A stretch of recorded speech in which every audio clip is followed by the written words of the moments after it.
This is the second video in a series I'm doing on randomized control trials. The first one just kind of gave an overview of randomized control trials, and if it's not something you're familiar with, that one might be a better video to start with.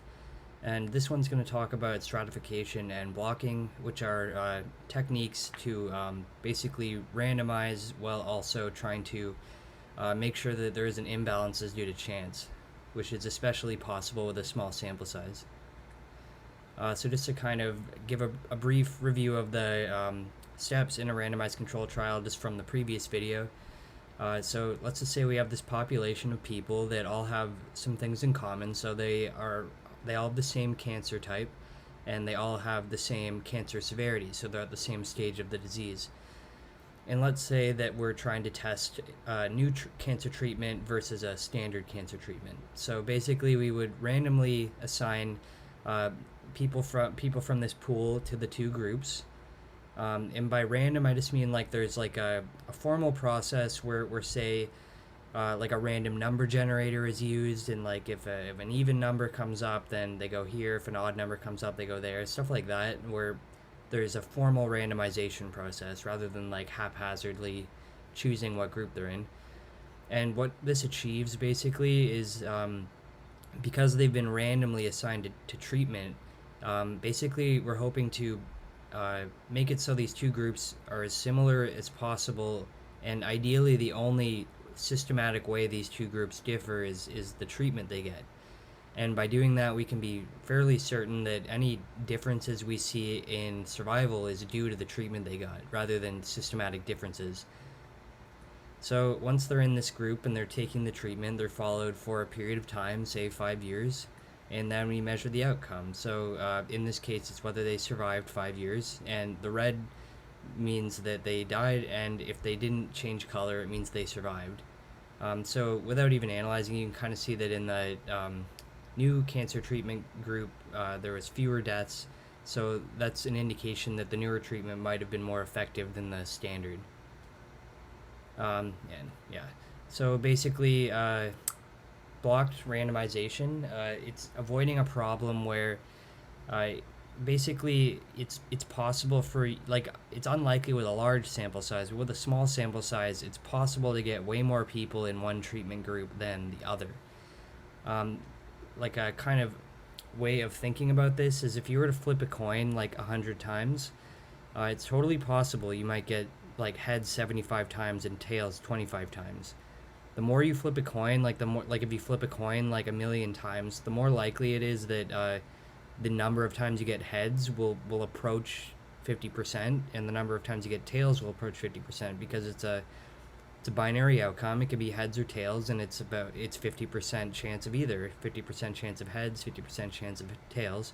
But with a small number of trials, it's totally possible it'll be skewed just due to chance. Like there'd be way more, you get heads way more times than tails just by chance.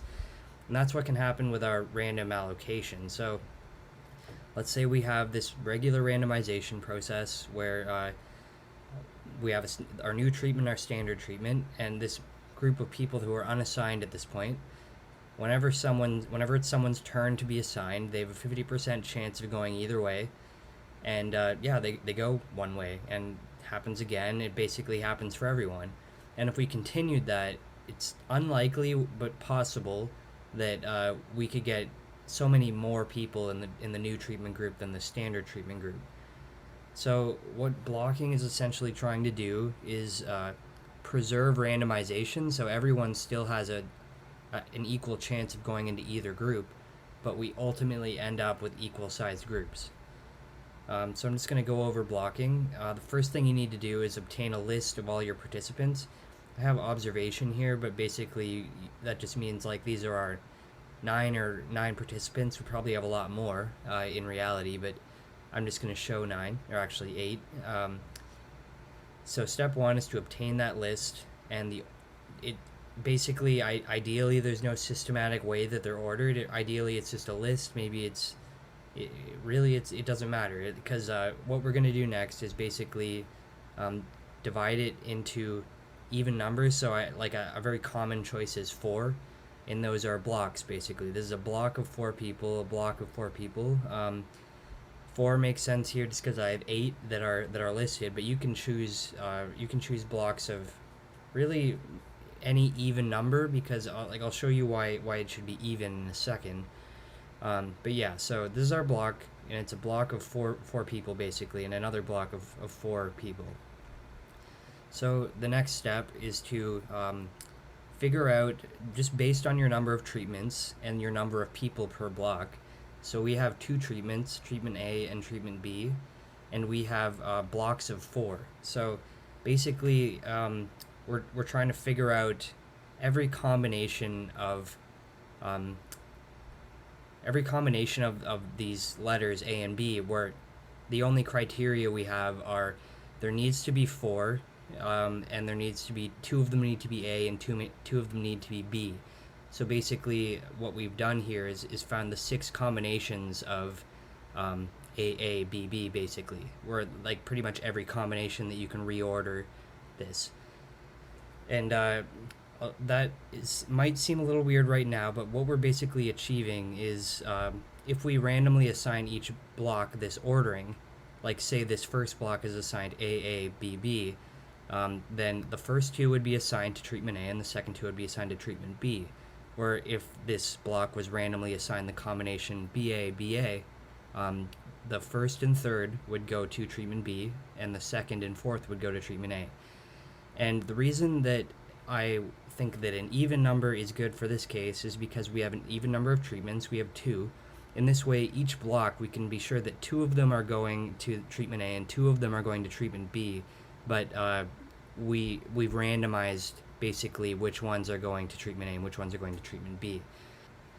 So now I already kind of described it, but your last step basically is taking your 6 combinations and randomly assigning each block a combination. So like this one gets assigned BA, BA, and this one gets assigned BAA, B, and that would have been through some formal random process. And then that dictates which treatment each observation gets in the block. But still, every block is contributing 2 people to treatment B and 2 people to treatment A.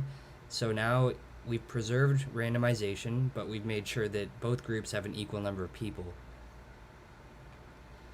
The next thing I'm going to talk about is stratified block randomization. So randomization doesn't always achieve what we want, and it's totally possible that there's some important confounder that, the same way we ended up with an uneven distribution of the amount of people in both groups, we can end up with an uneven distribution of a confounder, and that becomes important when the confounder is kind of rare.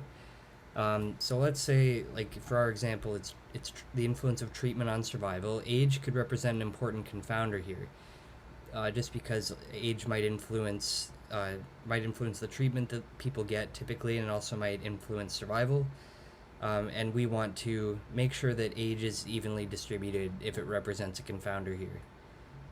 So this is our group again, and now we have people that are written in black are under 50, while those that are blue are 50 and over. And we go through the same randomization process, and it's possible that age could be distributed strangely, where we were ideally hoping that there would be like the same number of people over 50 in both groups, but we by chance ended up with most of the people over 50 in this group. So we can use what we just learned about blocking to basically stratify first and then block. And how we do that, so we have our jumbled group. First, we stratify them, so separate them, and go through the blocking process on the 2 separate groups, basically. So we obtain a list of all the people under 50 and all the people 50 and over. And then we basically have that ordered list, and we set them into blocks of 4. And this first block of 4 for the under 50 group, they get assigned BA, BA, and then the next 4 get assigned BAA, B. The first 4 in the over 50 or 50 and over group is AA, BB, and then BB, AA. And again, these are all basically just from this pool of 6 possibilities. Each block just gets randomly assigned. And this way, we've ensured 2 things. We've ensured that both groups are going to have the same number of people, and each both treatments, treatment A and treatment B, are going to have the same number of people total, but also within this confounder group, the same number of people are going to go to the two, are going to go to the two treatment groups.